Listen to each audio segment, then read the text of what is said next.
Good morning sir, good morning भैया, good morning सब लोगों को। विष्णु चौधरी, भोमाराम, बुद्धि प्रकाश। हाँ भाई, आज जनसंख्या ज़्यादा है।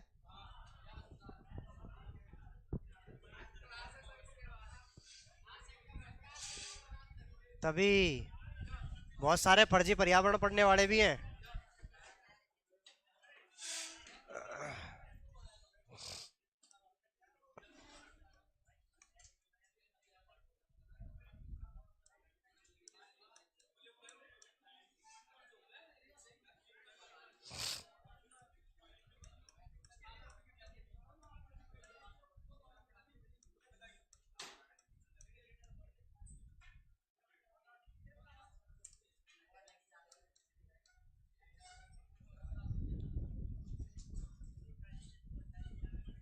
हाँ भाई।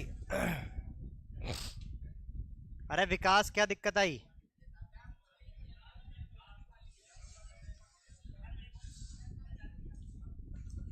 कल अपन जल प्रदूषण के बारे में देख रहे थे, उसी क्रम में अपन आगे बढ़ते हैं। ठीक है, मैंने कल आप लोगों को बताया था 5 ग्राम सेंटीमीटर क्यूब से जो भारी धातु होती है उन्हें क्या कहा जाता है? भारी धातु कहा जाता है या हैवी मेटल्स कहा जाता है। उसमें फिर मैंने आपको बताया था टॉक्सिक और नॉन टॉक्सिक्स एलिमेंट्स, जिसके अंदर अपन ने बात करी थी कि जो आर्सेनिक होता है, एच होता है, कैडमियम होता है, ठीक है, बेरिलियम होता है, ये सब क्या है? आपके टॉक्सिक एलिमेंट्स है। उसके अलावा नॉन टॉक्सिक के अंदर अपन ने बात करी थी तो मैग्नीशियम, कैल्शियम, सोडियम, ठीक है, ये सारे के सारे क्या है? आपके नॉन टॉक्सिक एलिमेंट्स आते हैं। इसी के बाद अपन ने देखा था कि जो एलिमेंट्स हैं इनकी वजह से अपन को क्या क्या हानियां हो सकती है, कौन कौन से रोग हो सकते हैं। उसमें सबसे पहले अपन ने देखा था एच की वजह से कौन सा रोग हो जाता है अपन को?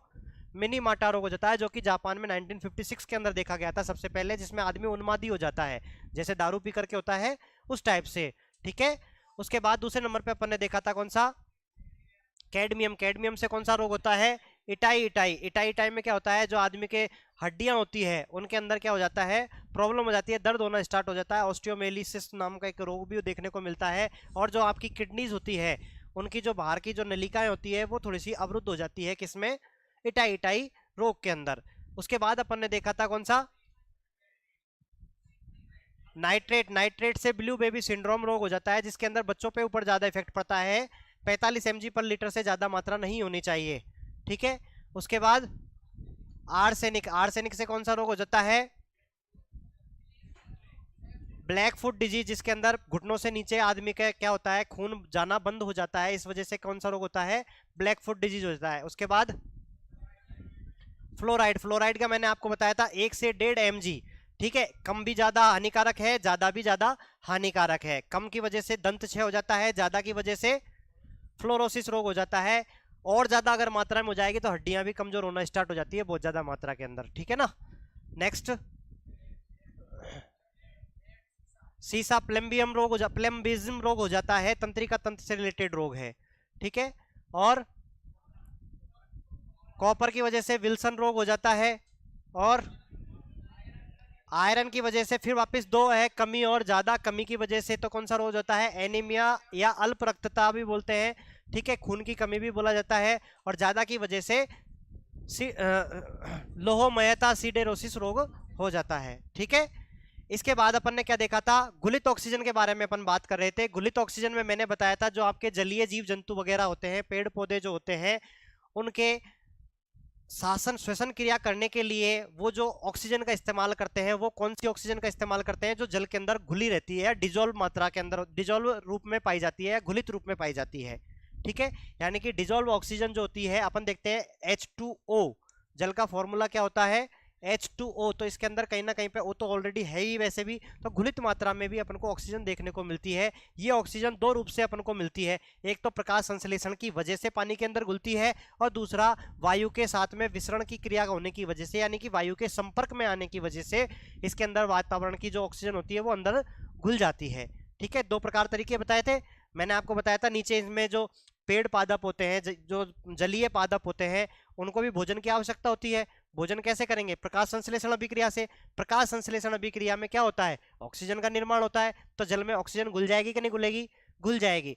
दूसरा ऑप्शन क्या था कि जो घुलित ऑक्सीजन है वो वायु के संपर्क में कब आएगी, जब समुद्रों में लहरें उठेंगी, समुद्र में ज्वार भाटा वाली कंडीशन जब आती है, पानी इस तरीके से ऊपर से नीचे इस तरीके से जब बहता है तो नीचे का पानी ऊपर जाता है और ऊपर का पानी कहाँ चला जाता है, नीचे चला जाता है। इस वजह से वायु के संपर्क में आने की वजह से क्या हो जाता है, इसके अंदर वापस से ऑक्सीजन घुल जाती है। ठीक है, उसके बाद अपन बात कर रहे थे डिजोल्व ऑक्सीजन की मात्रा टेम्परेचर के साथ में संवेदनशील होती है। अगर टेम्परेचर 20 डिग्री सेल्सियस होता है तो इसकी मात्रा कितनी रहती है, लगभग 9 mg पर लीटर के आसपास होती है।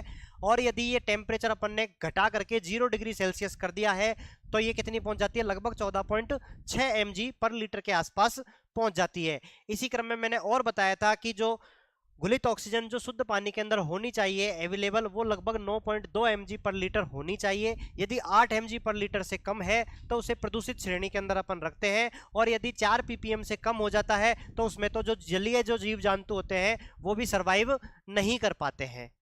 ये बातें पढ़ी थी कल अपन ने, क्लियर है। मैंने बताया था घुलित ऑक्सीजन का कम होने का रीजन बताया था, क्या क्यों कम होती है घुलित ऑक्सीजन पानी के अंदर। पानी के अंदर जो घुलित ऑक्सीजन होती है, डिजोल्व ऑक्सीजन जो होती है, उसका कम होने का रीजन बताया था मैंने आप लोगों को। रीजन क्या था, किसी भी पानी को जब अपन गंदा कर देते हैं यानी कि उसके अंदर कार्बनिक पदार्थ यदि मिला देते हैं, आप इस प्रकार जैसे आपका सीवेज वगैरह का जो पानी वगैरह होता है उसमें क्या होता है, आपके कार्बनिक पदार्थ होते हैं। आपका जो मल मूत्र जाता है उसमें क्या मिलते हैं, अपन के कार्बनिक पदार्थ मिलते हैं। जो सब्जियां सड़ी गली आप लोग डाल देते हो वो सब कहाँ जाती है, सीवेज में जाकर के जब पहुंचती है तो उसमें जो कार्बनिक पदार्थ होते हैं उन कार्बनिक पदार्थों का सेवन करने के लिए सूक्ष्म जीवाणु आएंगे अपघटकों के तौर पे। वो जो सूक्ष्म जीवाणु होंगे कार्बनिक पदार्थों का तो अपघटन कर देते हैं, लेकिन कार्बनिक पदार्थों का अपघटन करने के बाद में उनको भी श्वसन क्रिया की आवश्यकता होगी कि नहीं होगी। भाई भोजन तो कार्बनिक पदार्थों से उन्होंने ले लिया, लेकिन श्वसन क्रिया के लिए तो ऑक्सीजन की जो आवश्यकता होती है वो कहाँ से पूर्ति करेंगे, जो पानी के अंदर डिजोल्व ऑक्सीजन है उसको लेंगे। जो पानी के अंदर डिजोल्व ऑक्सीजन को जब वो ग्रहण करते हैं, ठीक है, इस वजह से जो पानी के अंदर घुलित ऑक्सीजन होती है वो क्या हो जाती है, कम हो जाती है। तो रीजन समझ में आया, कार्बनिक पदार्थों की वजह से ये घुलित ऑक्सीजन कम होती है। अब अपना जो नेक्स्ट टॉपिक है जैविक ऑक्सीजन मांग, ये बस जो मैंने अभी आपको समझाया बस उसी से रिलेटेड है। सिंपल सी बात है, जो वहां तो कम हो रही है, अब वो कितनी कम हो रही है, यानी कि अगर अपन से बोल दिया जाए कि जैविक ऑक्सीजन डिमांड या बायोलॉजिकल ऑक्सीजन डिमांड क्या है, जैविक ऑक्सीजन मांग क्या है, तो ये सिर्फ ज्यादा समझने वाली बात नहीं है, सीधी सी बात है। जो अपने कार्बनिक पदार्थों के अपघटन के लिए जो उसके अंदर बैक्टीरिया थे, सूक्ष्म जीवाणु जो थे, उनको क्या आवश्यक है, ऑक्सीजन आवश्यक है। तो वो कितनी ऑक्सीजन आवश्यक है पूर्ण अपघटन के लिए, मतलब जो कार्बनिक पदार्थ मौजूद है उसका आपको क्या करना है, पूर्ण अपघटन करना है, मतलब पूर्ण रूप से उसको डिकम्पोज करना है, उसको खत्म करना है। जो कार्बनिक पदार्थ आपके पानी के अंदर अवेलेबल है उस कार्बनिक पदार्थ को क्या करना है, खत्म करना है। खत्म कौन करेगा, तो छोटे छोटे जीवाणु करेंगे। उन जीवाणुओं को पूरे कार्यक्रम करने के लिए यानी कि कार्बनिक पदार्थों का अपघटन करने के लिए ऑक्सीजन की आवश्यकता होगी। तो वो कितनी ऑक्सीजन की आवश्यकता होगी, वही क्या है, आपकी जैविक ऑक्सीजन मांग है। यानी कि किसी भी पानी के अंदर कार्बनिक पदार्थों के अपघटन के लिए सूक्ष्म जीवाणुओं के द्वारा जितनी आवश्यकता होती है ऑक्सीजन, वो क्या है, आपकी बायोलॉजिकल ऑक्सीजन डिमांड है। क्लियर हुआ क्या, समझ में आया। एक बार फिर रिपीट कर रहा हूं, कोई सा भी अपना पानी है, उस पानी के अंदर यदि कार्बनिक पदार्थ है तो उन कार्बनिक पदार्थों के पूर्ण अपघटन हेतु, क्या, उनके पूर्ण अपघटन के लिए सूक्ष्म जीवाणुओं के लिए आवश्यक, सूक्ष्म जीवाणुओं के लिए आवश्यक ऑक्सीजन ही क्या है, आपकी जैविक ऑक्सीजन मांग, या इसे ही क्या कहा जाता है, बीओडी, या इसे ही क्या कहा जाता है, बायोलॉजिकल ऑक्सीजन डिमांड। क्लियर हुआ। अब बायोलॉजिकल ऑक्सीजन डिमांड कैलकुलेट कैसे करते हैं, इंपॉर्टेंट बात ये आती है कि भाई बीओडी अपन को कैसे पता लगेगा कि इसके पूर्ण अपघटन के लिए क्या पैमाना है, कब पूर्ण अपघटन होगा, क्या सिस्टम होगा। ठीक है, तो इसका एक पैमाना निर्धारित किया गया कि कोई भी पानी है आपका, तो उसमें से आप सैंपल उठाओ, 2 सैंपल लेने हैं। कितने सैंपल लेने हैं, 2 सैंपल लेने हैं। एक सैंपल में तो उसी समय पे आप उसके अंदर जो घुलित ऑक्सीजन है यानी कि डिजोल्व ऑक्सीजन जो है, अभी कितनी भी हो सकती है, वो हो सकता है 4 ppm से भी कम हो, या हो सकता है 9 हो, 8 हो, 10 हो, 15 हो, जो भी हो, ठीक है। 14 से ज्यादा तो नहीं होती है लगभग, क्योंकि 0 डिग्री पे ही 14.6 के आसपास आती है, तो 0 से 14 के आसपास में गुलित ऑक्सीजन की मात्रा पाई जाती है। तो वो जितनी भी है उसको कैलकुलेट कर लो आप लोग। मतलब जैसे ही आपने परीक्षण करना स्टार्ट किया, ठीक है, 2 सैंपल लिए, कोई सा भी गंदा पानी था उसके क्या लिए, 2 सैंपल उठाए। उन 2 सैंपलों में से पहले सैंपल की तो डिजोल्व ऑक्सीजन जो थी उसको तुरंत आपने कैलकुलेट कर लिया। बहुत सारे टेस्ट आते हैं, उनमें से एक विंकलर्स टेस्ट होता है जिसमें अपन ऑक्सीजन की मात्रा निकालते हैं, ठीक है। वो एक अलग मैटर है, वो एनवायरमेंटल साइंस के अंदर चला जाता है। अपन बात कर रहे हैं कैसे होता है। तो 2 सैंपल लिए, उसमें से एक सैंपल की डिजोल्व ऑक्सीजन अपन ने तुरंत उसी समय ज्ञात कर ली। जो दूसरा सैंपल है उसको 20 डिग्री सेल्सियस तापमान पे अंधेरे के अंदर, कम रोशनी के अंदर, किसी कमरे के अंदर रख दो 5 दिन के लिए। कितने दिन के लिए, 5 दिन के लिए। और 5 दिन बाद में जाकर के उसकी फिर वापस डिजोल्व ऑक्सीजन कितनी बची है उसके अंदर, उसको कैलकुलेट करना है।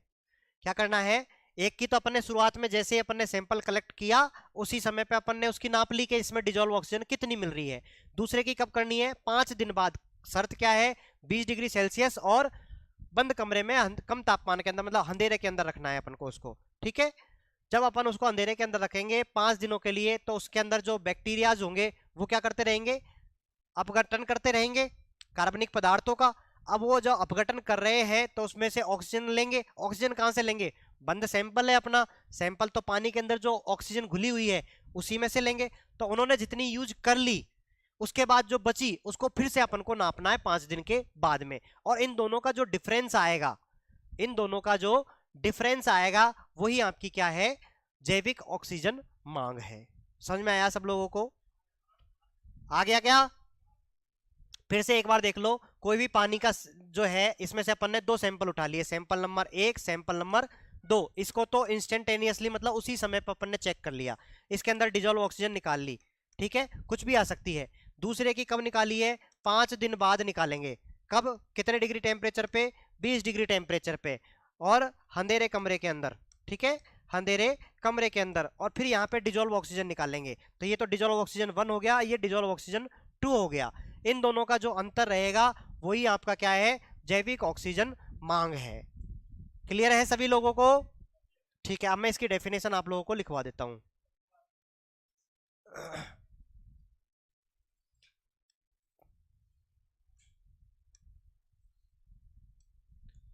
जल में उपस्थित, जल में, हाँ लिखते चलो साथ में, जल में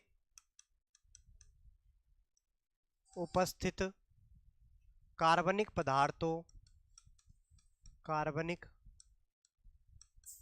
पदार्थों के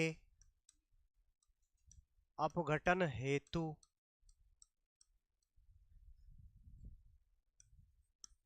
जैविक कारकों, जैविक अपघटकों, जैविक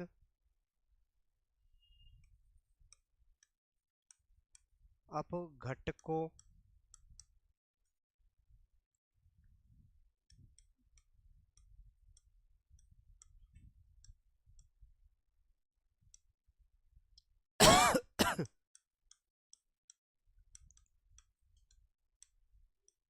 हैं, बोल के लिखू, जल में उपस्थित कार्बनिक पदार्थों के अपघटन हेतु जैविक अपघटकों हेतु, जैविक अपघटकों के कोष्टक में मैंने लिखा है सूक्ष्म जीव, सूक्ष्म जीव हेतु आवश्यक ऑक्सीजन को ही जैविक ऑक्सीजन मांग कहते हैं। जैविक ऑक्सीजन मांग, कोष्टक में बीओडी लिख सकते हो, बायोलॉजिकल ऑक्सीजन डिमांड। यहाँ पे इसकी फुल फॉर्म भी लिख देता हूं मैं, बायोलॉजिकल ऑक्सीजन डिमांड, ठीक है, जैविक ऑक्सीजन मांग या बायोलॉजिकल ऑक्सीजन डिमांड कहते हैं। इसे नापने हेतु, इसे नापने हेतु जल के 2 सैंपल लिए जाते हैं, लिए जाते हैं, जिनमें से पहले सैंपल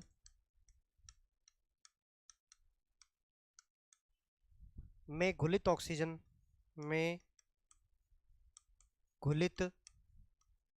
ऑक्सीजन को उसी समय मापा जाता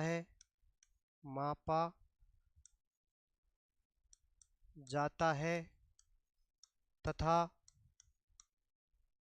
दूसरे सैंपल को 5 दिन के लिए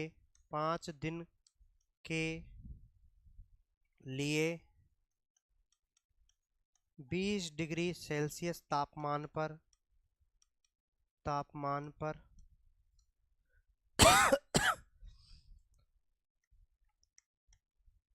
अंधेरे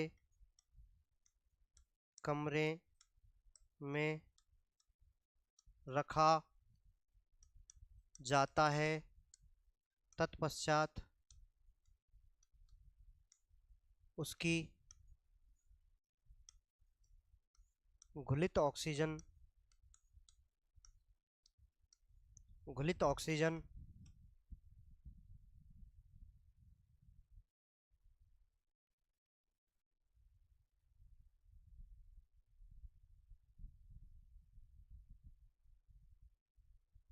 दिख रहा है क्या?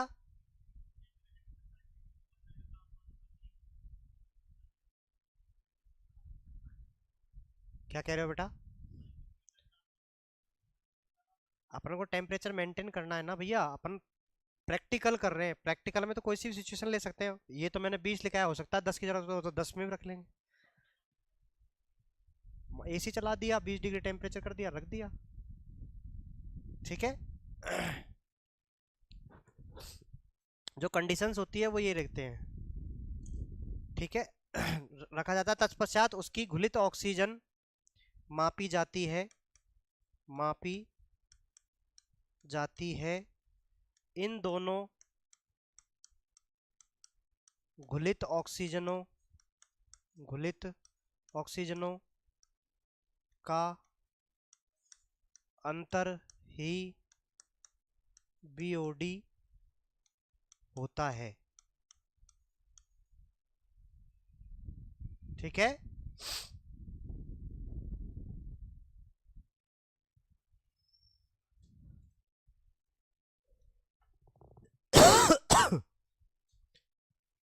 अपन को अगर जो पीने वाला पानी चाहिए होता है ना, उसके अंदर बीओडी नहीं चाहिए होता है, बीओडी उसमें नहीं होना चाहिए। अगर बीओडी है इसका मतलब क्या हुआ? बीओडी है इसका मतलब क्या हुआ कि उसके अंदर कोई ना कोई कार्बनिक अशुद्धि है, जिसकी वजह से वहां पे बैक्टीरिया है, और बैक्टीरियाओं को सांस लेने के लिए ऑक्सीजन चाहिए। यानी कि पानी में क्या है? बैक्टीरिया है। तो इसलिए कम बीओडी सही रहता है पीने के मतलब पानी के लिए। ज्यादा बीओडी जिसकी होती है वो पानी उतना ही ज्यादा प्रदूषित होता है, ठीक है। समझ में आया ना? जितनी ज्यादा बीओडी होगी किसी पानी की, वो उतना ही ज्यादा प्रदूषित होगा। होगा कि नहीं होगा? बीओडी की फुल फॉर्म क्या है? अभी इतनी देर से पढ़ा रहा था, तब तू कहां था? मैं 3 बार तो बोल चुका हूँ कम से कम। बायोलॉजिकल ऑक्सीजन डिमांड, जैविक ऑक्सीजन मांग, आगे ऊपर लिखा हुआ है, सब कुछ तो है। तो लिख रहा होगा तो लिखने में भी तो बीओडी बायोलॉजिकल ऑक्सीजन डिमांड लिखा होगा।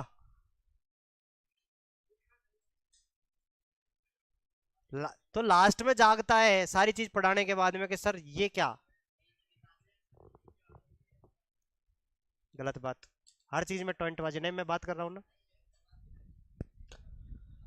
लिख लिया क्या? हाँ, ये लिख लिया क्या?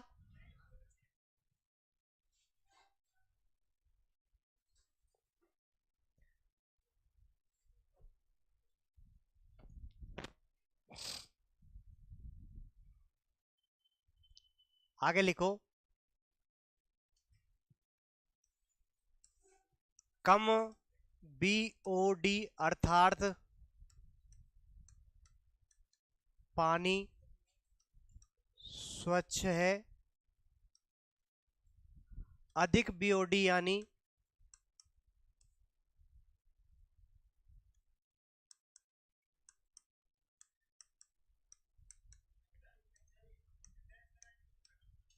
एक सेकंड, ये ले डैश यहां लगेगा।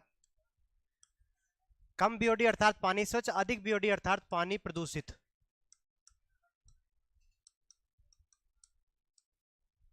ठीक है, सिंपल सी दो लाइनें हैं, समझ में आना चाहिए। पानी की बीओडी जितनी ज्यादा कम होगी पानी उतना ही स्वच्छ होगा, पानी की बीओडी जितनी ज्यादा होगी उतना ही पानी क्या होगा, अशुद्ध होगा या प्रदूषित होगा। क्यों होगा, समझ में आया रीजन? रीजन भाई, पानी की बीओडी ज्यादा है, पानी की बीओडी ज्यादा है इसका मतलब उसके अंदर कार्बनिक पदार्थ ज्यादा है, कार्बनिक पदार्थ ज्यादा है इसका मतलब उसके अंदर उनका जो अपघटन करने वाले जो जीवाणु है, बैक्टीरिया है, वो ज्यादा है। तो वो जब ज्यादा होंगे तो उनको ज्यादा आवश्यकता होगी किसकी, डिजोल्व ऑक्सीजन की। तो जब डिजोल्व ऑक्सीजन ज्यादा आवश्यकता होगी तो अपन की बीओडी क्या हो गई, ज्यादा हो गई। क्लियर है? तो पानी कैसा हुआ, प्रदूषित हुआ। अगर बीओडी कम है यानी कि उसके अंदर कार्बनिक पदार्थ कम है, कार्बनिक पदार्थ कम है तो यानी कि जो उनका अपघटन करने वाले जो बैक्टीरिया है वो भी कम है। तो इसलिए शुद्ध पानी या पीने का जो पानी होता है उसकी बीओडी अपन को 0 लेकर के चलनी होती है कि इसके अंदर कोई बीओडी ना हो। हाँ, तो शुद्ध जल की बात अपन कर रहे हैं। वर्षा का जल में बीओडी, वर्षा के जल में तो शुद्ध ही होता है पानी, उसमें कौन सा कार्बनिक पदार्थ मिलेगा। बरसात ऊपर से बरस रही है, उसमें कहाँ कार्बन आ गए, कार्बनिक पदार्थ कहाँ से आएंगे।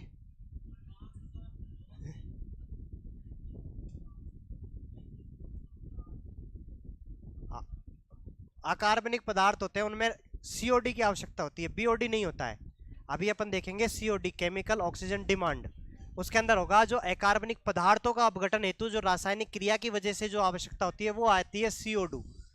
इधर देखो, अभी नेक्स्ट आपका जो टॉपिक है वो है आपका COD यानी कि केमिकल ऑक्सीजन डिमांड या रासायनिक ऑक्सीजन मांग। अब दोनों में अंतर समझ लो। इधर देखो भाई, अरे गुनमुन क्यों कर रहे हो। सेकंड चीज है आपकी, दूसरे नंबर पे अपन बात करते हैं, वो है आपका रासायनिक ऑक्सीजन मांग। इसको कहा जाता है COD। इसे क्या कहा जाता है, COD, केमिकल ऑक्सीजन डिमांड। इसमें बीओडी में और COD में अंतर समझो, सिंपल सी बात।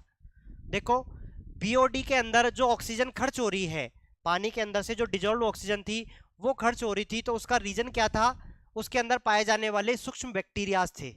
ठीक है, उसमें पाए जाने वाले जो बैक्टीरिया थे वो उसका रीजन था। इसकी वजह से उसकी क्या हो रही थी, ऑक्सीजन कम हो रही थी, इसलिए अपन ने उसको कहा है जैविक ऑक्सीजन मांग। अपना है सेकंड रासायनिक ऑक्सीजन मांग। अपन देखते हैं कि पानी के अंदर बहुत सारे ऐसे केमिकल्स होते हैं, अभी ये भाई साहब बोल रहे थे बहुत सारे मिलते हैं, अकार्बनिक पदार्थों की अपन बात कर रहे हैं। अब कार्बनिक पदार्थ भी हो सकता है और अकार्बनिक पदार्थ भी हो सकता है। तो अपन देखते हैं ऑक्सीजन क्या काम करता है, ऑक्सीकरण करने के काम आता है।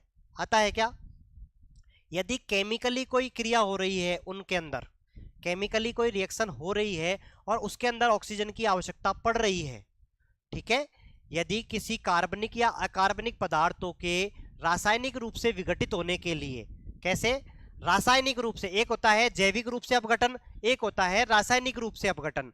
जैविक रूप से अपघटन तो कौन करता है, बैक्टीरियाज करते हैं। रासायनिक रूप से अपघटन कैसे होता है, केमिकल रिएक्शंस की वजह से होता है। जब वो अलग अलग कार्बनिक पदार्थ, अकार्बनिक पदार्थ जब आपस में मिलते हैं तो उनकी वजह से एक कार्बनिक प्रक्रिया होगी, केमिकल रिएक्शन होगी, रासायनिक प्रक्रिया होगी, केमिकल रिएक्शन होगी, उसकी वजह से ऑक्सीजन खर्च होगी। तो जो ऑक्सीजन खर्च हो रही है रासायनिक प्रोसीजर के अंदर, ठीक है, यानी कि केमिकल प्रोसीजर के अंदर जो ऑक्सीजन खत्म हो रही है ऑक्सीकरण करने के लिए, वही ऑक्सीजन कौन सी है आपकी, केमिकल ऑक्सीजन डिमांड है। क्लियर है? बीओडी और सीओडी में अंतर क्या है? अगर आपसे एग्जाम में पूछ ले बीओडी और सीओडी में से ज्यादा कौन सी होती है, तो हमेशा बीओडी और सीओडी में से ज्यादा सीओडी होती है।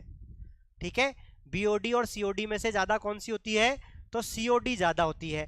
और जैसे बीओडी है वैसे ही सीओडी है। सीओडी जितनी ज्यादा होगी उतना प्रदूषण ज्यादा होगा, जितनी सीओडी कम होगी उतना पानी स्वच्छ होगा।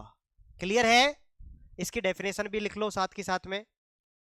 कार्बनिक तथा अकार्बनिक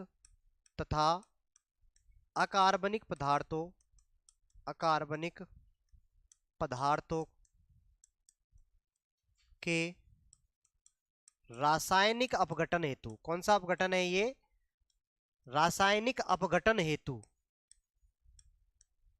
रासायनिक अपघटन हेतु कार्बनिक तथा अकार्बनिक पदार्थों के रासायनिक अपघटन हेतु आवश्यक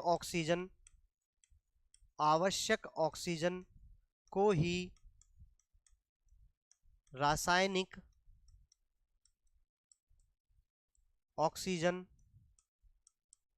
मांग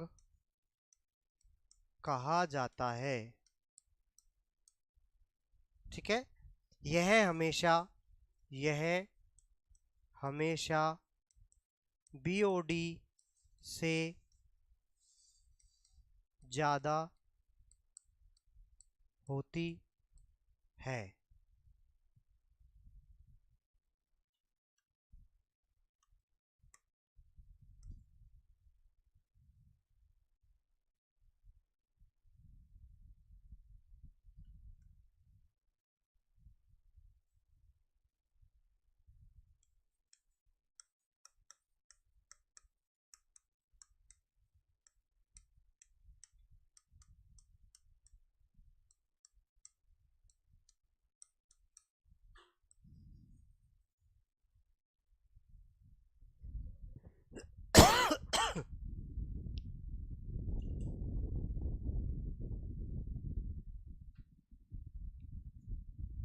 अरे सीओडी का कैश ऑन डिलीवरी मत करके आ जाना। बहुत सारों के मन में आ रहा होगा कैश ऑन डिलीवरी है ना।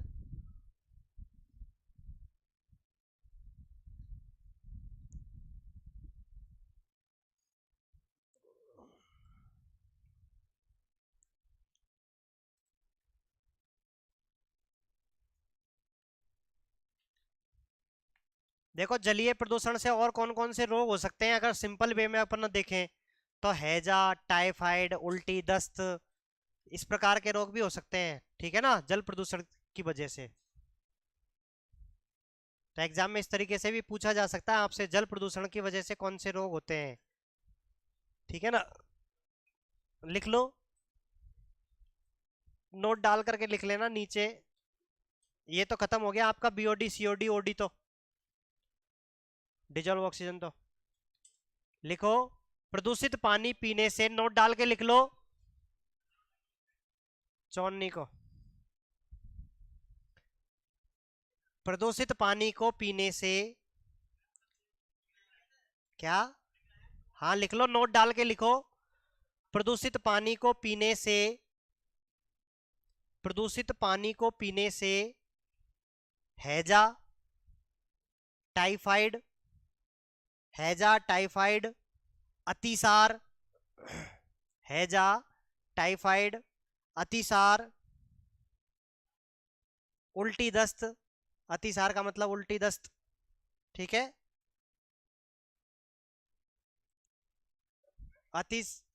पेचिस बोलते हैं वैसे तो। ठीक है ना, लिख लो, पेचिस भी लिख लो, पेचिस है। कौन कौन सा? हैजा, टाइफाइड, अतिसार, उल्टी, दस्त, पेचिस। ठीक है ना, क्या? पेचिस पेचिस, उल्टी, दस्त। हाँ, पेचिस में उल्टी, दस्त होते हैं आदमी को। ठीक है ना, इसके अलावा जो आपकी आंतें होती है, ठीक है, अग्नाशय वगैरह और आंतें वगैरह है ना, ये प्रभावित होती है। किसकी वजह से? प्रदूषित पानी पीने की वजह से। ठीक है ना, आगे चलो।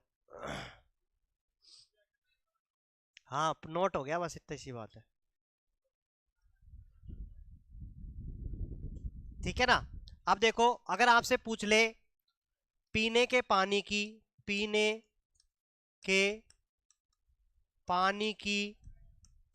पीएच वैल्यू, पीने के पानी की पीएच वैल्यू कितनी होनी चाहिए, तो पीने के पानी की पीएच वैल्यू जो होती है वो 6.5 से लेकर के 8.5 तक हो सकती है। कितनी हो सकती है? 6.5 से लेकर के 8.5 तक। पीने का जो पानी है उसकी पीएच वैल्यू कितनी हो सकती है? 6.5 से लेकर के 8.5 तक। ठीक है, ये भी नीचे नोट के नीचे लिख लेना, दूसरा नोट।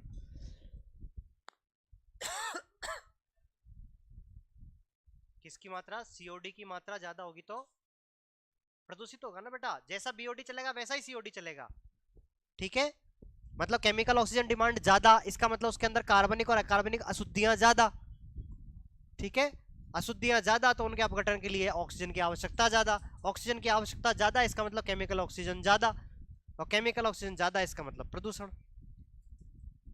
ठीक है, ये लिख लिया पीएच वैल्यू।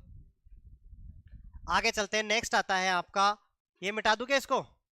चलो रहने दो, ये लिखा रहने दो।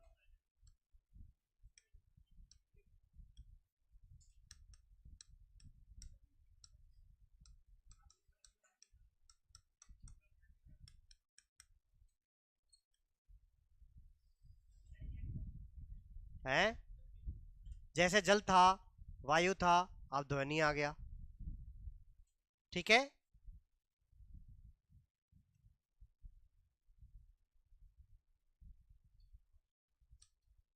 देखो भाई, ध्वनि प्रदूषण के अंदर, ध्वनि प्रदूषण का मतलब क्या होता है? पहली बात तो जो अनावश्यक शोर होता है, ठीक है, जिसकी वजह से आदमी क्रोधित होना लग जाए, चिड़चिड़ा महसूस करने लग जाए, जैसे कि अभी मैं कर रहा हूं आप लोगों के शोर की वजह से। विकास, क्या समस्या आई बेटा? बहुत सारे चैप्टर कंप्लीट हो गए, जैसे पर्यावरण कंप्लीट हो गया, पारिस्थितिकी कंप्लीट हो गया, अब तीसरा प्रदूषण चल रहा है। प्रदूषण के अंदर ध्वनि प्रदूषण पढ़ रहे हैं। ठीक है, प्रदूषण कितने हो गए? जल और वायु हो गए बेटा। तीसरे नंबर का है ध्वनि प्रदूषण। आ गया? तो मेरे से पूछ लेता, इतनी बातें कर रहा है। इधर देखो, ध्वनि प्रदूषण की बातें कर रहे हैं, तो जो अनावश्यक शोर होता है, जिसकी जो तीव्रता होती है वो जो ज्यादा होती है, तो उसे क्या कहते हैं अपन? ध्वनि प्रदूषण कहते हैं। ठीक है, जो कि आदमी के लिए हानिकारक होता है, जिससे आदमी का बीपी भी बढ़ सकता है, हृदय रोग हो सकते हैं, आपको चिड़चिड़ा महसूस हो सकता है इंसान, आदमी की एकाग्रता कम होने लग जाती है। ठीक है, तो इस प्रकार से बहुत सारे रोग अपन को देखने को मिलते हैं, किसमें? मानवों में। इसी प्रकार से मानवों के साथ साथ में ऐसे बहुत सारे पक्षियों के ऊपर भी ये इफेक्ट करता है, जानवरों के ऊपर भी इफेक्ट करता है। ठीक है, इसीलिए अपन देखते हैं जंगलों वाले जो क्षेत्र होते हैं वो बिल्कुल प्राय शांत होते हैं। ठीक है, अब वहां पे जाकर के आप डीजे चला दोगे लाउड वॉल्यूम में, तो वो भगदड़ सी मच जाती है जानवरों के अंदर, मस्ती है ना, तो उनको भी वो पसंद नहीं होता है। वो भी कैसे रहना चाहते हैं? शांत रहना चाहते हैं। ठीक है, तो अपन को WHO ने, पहली बात तो ध्वनि का मात्रक क्या होता है?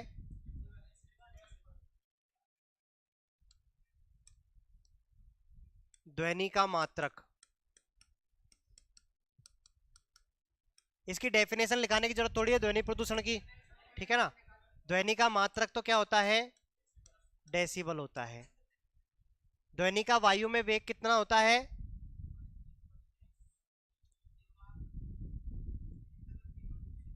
लगभग 332 के आसपास रहता है। ठीक है,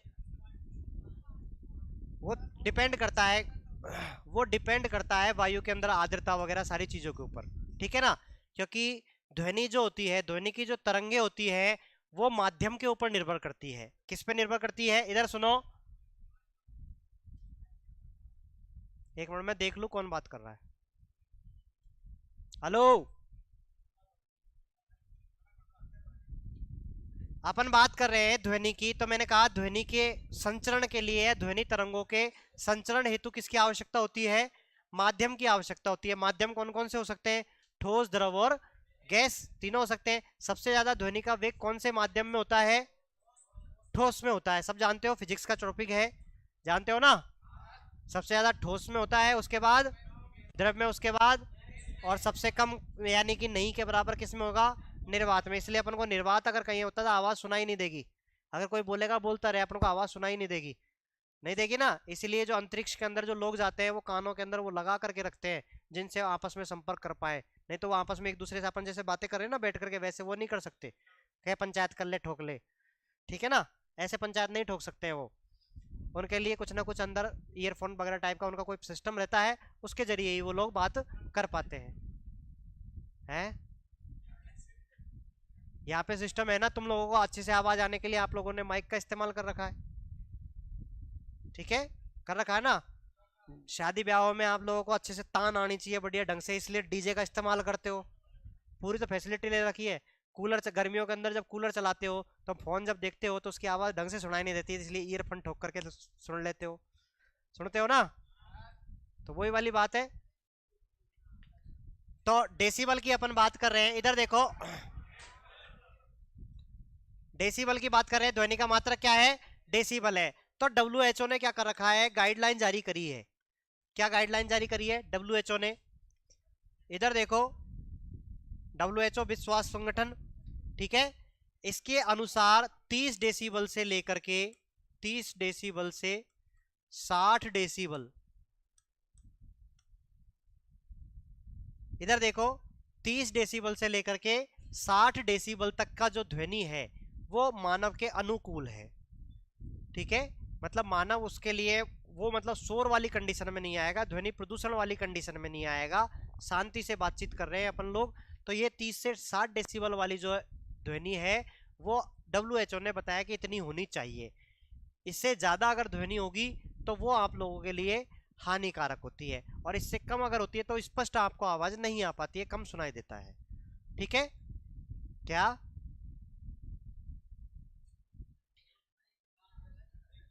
एक बार ना सुर्रो सो छोड़े यार, पास चुप हो जा।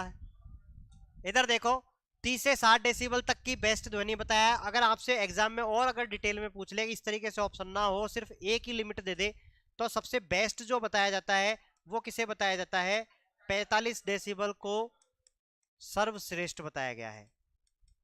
मानव के लिए सबसे बढ़िया अगर कोई एक ही पैमाना हो तो 45 डेसिबल की जो ध्वनि होती है उसको सर्वश्रेष्ठ बताया गया है। आदमी बहुत बढ़िया तरीके से सुन सकता है, कोई दिक्कत नहीं है, ठीक है, क्लियर है।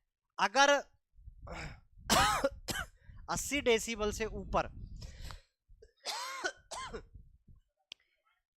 80 डेसिबल से ऊपर की यदि कोई ध्वनि है, इधर देखो, 80 डेसिबल से ऊपर की ध्वनि को ध्वनि प्रदूषण में सम्मिलित किया जाता है, ध्वनि प्रदूषण माना जाता है, ठीक है।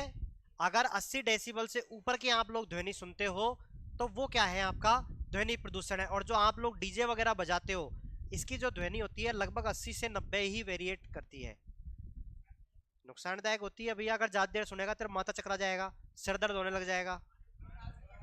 मजा आता है एक लिमिट तक, मजा आता है एक लिमिट तक, उस लिमिट से अबव होने पर इसके अंदर जैसे ये सिस्टम चलता है कि 80 डेसिबल की ध्वनि आपने कितने घंटे सुनी है, 80 डेसिबल की ध्वनि को आप लोग 1 घंटे सुन रहे हो या 10 घंटे सुन रहे हो। अगर 1 घंटे सुन रहे हो तो मजा आएगा, 10 घंटे अगर 80 डेसिबल में लगा दिया आप लोगों को तो फिर वो दिक्कत होना स्टार्ट हो जाती है। तो बेटा तेरे को दिक्कत नहीं आई, वहां पे डोकरे जो बैठे रहते हैं उनसे पूछना। हाँ तो बस आई ना किसी को प्रॉब्लम हुई ना, थोड़ी देर ही आदमी बजा पाता है। जो आप लोगों को मजा आ रहा है वो इस वजह से नहीं आ रहा, आप लोग क्या करते हो, नाचने से पहले किसी का चीज का इस्तेमाल कर लेते हो, लिक्विड पेय पदार्थ का। उस लिक्विड पेय पदार्थ की वजह से आपकी जो संवेदनशीलता है वो थोड़ी सी कम हो जाती है, ठीक है, आप अति संवेदनशील कंडीशन में चले जाते हो, ठीक है, कोई बात नहीं। मैक्सिमम लोग जो होते हैं आजकल तो, ठीक है ना, जब तक पांव ही नहीं उठते ना, हाँ, लेकिन स्वास्थ्य के लिए हानिकारक है, ठीक है। क्या 80 डेसिबल से ऊपर की ध्वनि, बाकी सब ठीक है, कोई दिक्कत वाली बात नहीं, टाइम टाइम से लेते रहो, ठीक है। इधर देखो, क्लियर है ना। जो आपके जो जेट विमान वगैरह जो उड़ते हैं, ठीक है, जेट विमान वगैरह जो उड़ते हैं उनकी जो ध्वनि होती है वो लगभग 170 डेसिबल से ऊपर के आसपास होती है। 170, 180, 190, 200 इतने हर किसी की फिक्स अलग अलग होती है भाई। अलग अलग टाइप का जो जेट विमान है उसकी अलग अलग डेसिबल में ध्वनि होती है। तो लगभग जो जाती है एवरेज जो जाता है वो 170 डेसिबल के आसपास जाता है। इसलिए जहाँ पे भी ये जो जेट विमान वगैरह का जो प्रक्षेपण किया जाता है उस जगह से बहुत दूरी पे तक कोई इंसान नहीं होता है। अगर कोई इंसान वहां पे होता है तो बड़े बड़े वो लगा करके रखता है अवरोधक, ध्वनि अवरोधकों के रूप में कानों को बचाने के लिए, ठीक है ना। क्योंकि अगर आप लोगों ने 120 डेसिबल से ऊपर की ध्वनि सुन ली है, यदि आप लोगों ने 120 डेसिबल से ऊपर की ध्वनि सुन ली है तो आपके कान के पर्दे फटने के पूरे पूरे चांसेस हैं, ठीक है ना। और आपके परमानेंट बहरे होने की पूरी पूरी संभावनाएं हैं, ठीक है। आदमी के बहरे होने की क्या है, पूरी पूरी संभावना है, यदि 120 डेसिबल से ऊपर आप लोगों ने ध्वनि सुनी है। तो अगर मैं यहाँ पे लिख देता हूं 120 डेसिबल से ऊपर की ध्वनि सुनने 120 डेसिबल से ऊपर की ध्वनि सुनने से मनुष्य स्थायी रूप से बहरा हो सकता है। अब ये कैपेसिटी के ऊपर डिपेंड करता है, हो सकता है कोई मजबूत आदमी हो जिसका कान तगड़ा ही मजबूत हो, वो थोड़ा सा कम सुनाई देने लग जाए, बहरा नहीं हो, स्थायी रूप से कम टेम्परेरी बहरा हो जाए, ठीक है ना। बाकी नॉर्मल जो इंसान होता है उसकी पूरी पूरी संभावना है कि बहरा हो जाएगा। हाँ तू बता, इसको उतारो एक बार, तू बता तेरी समस्या जब तक।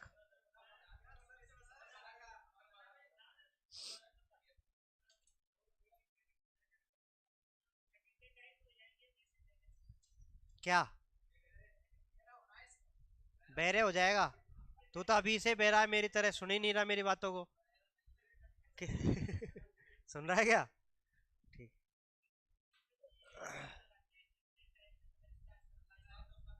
डिपेंड करता है आपका स्टेमिना कितना है, कितना तक झेल सकता है, अलग अलग इंसान का अलग अलग होता है। अरे सुनने के वाले की बात कर रहा हूँ, वो ज्यादा है तो ज्यादा दिन सुन लेगा।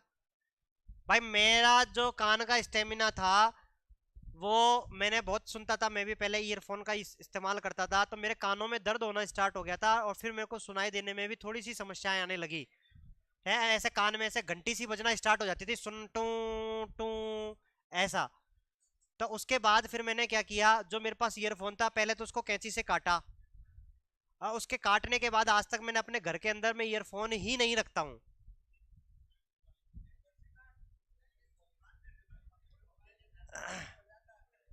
अरे सस्ते वाले थे, 50 रुपए वाले थे, क्या करता लेकर किसी को देता, उसको भी शर्म आती, ठीक है ना। तो इसीलिए ज्यादातर जो लोग, आप ही भी बहुत सारे देख रहा हूं मैं, ये भाई साहब बैठे हुए हैं, वो भाई साहब बैठे हुए हैं, ईयरफोन यूज कर रहे हैं। मेरा मानना ये है कि आप लोग कम से कम ईयरफोन का इस्तेमाल करें, आप लोगों के कानों के लिए बहुत ज्यादा हानिकारक है।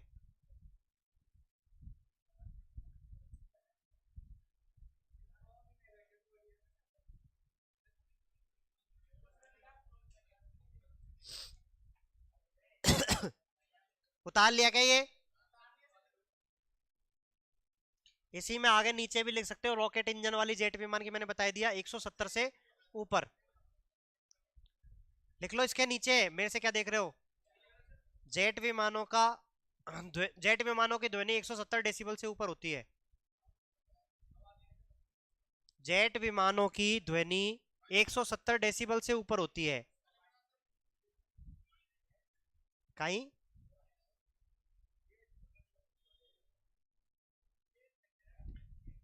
लिख, क्या दिक्कत आई, बेरा हो गया? जेट विमानों की ध्वनि 170 डेसिबल से ऊपर होती है। पीछे का नहीं लिखा? तो सबसे पीछे क्यों रहता है? अपन जो सांस लेते हैं उसकी कितनी रहती है, लगभग 10 से 15। ठीक है, वैसे तो बहुत सारी चीजों के आप लोग पूछने लग जाओ कि इसकी किसकी होती है, इसकी कितनी होती है, उसका तो कोई लॉजिक होता नहीं है, ठीक है ना। जो नॉर्मल अपन बातचीत करते हैं उसकी 30-50 डेसिबल, जो मैंने आपको बताया 30 से 60 डेसिबल होती है। अब वही तो कह रहा हूँ, ऐसे अगर आप लोग पूछने लगोगे तो जाने काय काय की पूछ लोगे, शेर चिंगाड़ रहा है उसकी कितनी होगी। अब आप कंपेयर कर लो कि डीजे जो बजता है उसकी 80 से 90 के आसपास होती है, तो ट्रेन का हॉर्न डीजे से बड़ा होता है कि कम होता है, तो बड़ा होता है, ज्यादा होता है, ठीक है ना। अब जो कह रहे थे ना अभी, एक सेकंड विकास, तो कह रहा था डीजे जो होता है उसको अपन ज्यादा देर सुन लेते हैं, ऐसे ट्रेन का जो हॉर्न होता है उसके बगल में बैठना, एक बार तो पौ करके छोड़ दे और एक बार पौ 5 मिनट बज जाए हैं, फर्क पड़ता है ना भाई। जितनी ज्यादा ध्वनि को अपन कितने टाइम तक सुनते हैं ये चीज पे भी निर्भर करता है, ठीक है ना। अब तो सही है, अब आ गया ना समझ में। अब सुनना 10 मिनट तक लगातार ट्रेन का हॉर्न, तब पता चलेगा तेरे को असली क्या होता है ध्वनि। अरे तुम्हारा ट्रेन है क्या तुम्हारी बेटा, तुम सबसे पहले बहरा हो गए एएलपी पढ़ने वालों, ट्रेन का हॉर्न बजा बजा करके कम ही बजाना है, तभी तो कह रहा हूं कम हॉर्न बजाना, सही टाइम पे बिल्कुल। सही टाइम कौन सा होता है? ये लिख लिया क्या? इधर देखो, देखो इंपॉर्टेंट बात देखो, बात की एक बात इधर सुनो। क्वेश्चन आता है आपका, ग्रीन मफलर का संबंध किससे है? ग्रीन मफलर, ग्रीन मफलर पद्धति, ग्रीन मफलर पद्धति या कोई भी अपन चीज कर रहे हैं तो इसका संबंध किससे आता है? इसका संबंध होता है ध्वनि प्रदूषण से रिलेटेड है। मतलब जैसे अपन देखते हैं कि जो हाईवेज होते हैं आपके, ठीक है, उन हाईवेज के ऊपर दोनों साइड में अपन क्या लगाते हैं? ग्रीनरी लगाते हैं, पेड़ पौधे लगाते हैं। तो उसका जो रीजन होता है वो क्या होता है? पेड़ पौधे अवरोधक का काम करेंगे ध्वनि के लिए, ठीक है। पेड़ पौधे क्या करेंगे? अवरोधक का काम करते हैं, ताकि वहीं पर टकरा करके उन्हीं में उलझ करके ध्वनि रह जाए, ठीक है। उससे सिटी के अंदर ध्वनि कम पहुंचेगी, कम पहुंचेगी। तो इसी वजह से अपन देखते हैं मफलर क्या होता है, आपके जो दोनों कान होते हैं उसके दोनों साइड में रहता है। इसी प्रकार से अगर रोड एक कान है तो रोड के दोनों तरफ में अपन ने क्या लगा दिया? मफलर लगा लिया। मफलर कैसा? पेड़ पौधे कैसे होते हैं? हरे रंग के होते हैं, तो इसीलिए इसको क्या कहा जाता है? ग्रीन मफलर पद्धति। या इसमें क्या होता है? रोड के, रोड के दोनों तरफ, दोनों तरफ हरे पेड़ पौधे, हरे पेड़ पौधे लगाए जाते हैं ताकि, हरे पेड़ पौधे लगाए जाते हैं ताकि ध्वनि प्रदूषण, ध्वनि प्रदूषण को कम किया जा सके, को कम किया जा सके। तो एग्जाम में अगर क्वेश्चन आ जाए कि ग्रीन मफलर टेक्निक जो होती है, ग्रीन मफलर पद्धति जो होती है, उसका संबंध किससे है? वायु प्रदूषण, जल प्रदूषण, कुछ भी आ सकता है, उसमें आपको क्या बताना है? ध्वनि प्रदूषण से है। किससे संबंध है? ध्वनि प्रदूषण से है। क्लियर है क्या? समझ में आया? यहीं पे ऊपर भी आप लोग लिख सकते हो, श्वसन क्रिया में, श्वसन क्रिया में ध्वनि की तीव्रता 10 से 15 डेसिबल, 10 से 15 डेसिबल होती है, ठीक है ना। इसके अलावा अपन बात करते हैं आदमी की जो तीव्रता होती है सुनने की, ध्वनि की, वो कितने हर्ट्ज तक सुन सकता है? तो एक मनुष्य जो होता है, मानव, 20 हर्ट्ज से, कितने? 20 हर्ट्ज से कितने हजार? 20,000 हर्ट्ज तीव्रता की ध्वनि को सुन सकता है।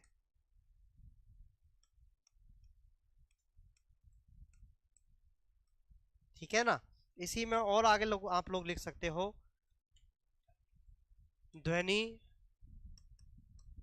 प्रदूषण के प्रभाव। ध्वनि प्रदूषण के प्रभाव में अपन देखते हैं अत्यधिक क्रोध आना, अत्यधिक क्रोध आना, स्वभाव का चिड़चिड़ा होना, स्वभाव का चिड़चिड़ा होना, उच्च रक्तचाप, उच्च रक्तचाप तथा हृदय संबंधी रोग, हृदय संबंधी रोग हो सकते हैं। एकाग्रता में कमी, एकाग्रता में कमी, स्थायी बहरापन,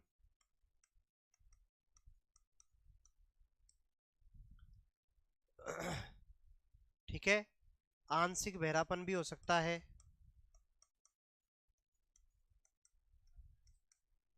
किसका? आंशिक का मतलब होता है जब अपन ने पिक्चर देखते हैं, आपने एक पिक्चर देखी होगी, उसमें कभी कभी बहुत सारी पिक्चरों में ऐसा होता है, हीरो जो होता है वो विलेन के एक झापड़ मारता है कान पे खींच करके, तो आवाज फिर म्यूट हो जाती है ना। आवाज जब वो म्यूट हो जाती है वो आंशिक बहरापन हो गया।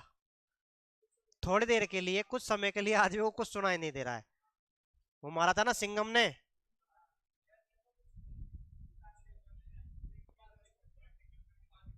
वो एक वो पुलिस वाला सीन होता है सिंघम मूवी के अंदर, वो मारता है वो बड़ा आदमी, वो थोड़ी देर के लिए सुन्न सा हो जाता है ना। तो ऐसे बहुत सारी मूवियों में दिखाते हैं ना, तो वो वाली बात है। सहदेव चलिया, पुलिस, एम्बुलेंस, सायरन कितना होता है वही बताया था भैया, अलग अलग चीजों का। ऐसे तो आप लोग कहाँ तक याद रखोगे, देख लो कंपेयर कर सकते हो, 80 से तो ऊपर ही होगा। ठीक है, पीछे लू, पीछे क्या रह गया, ये लो।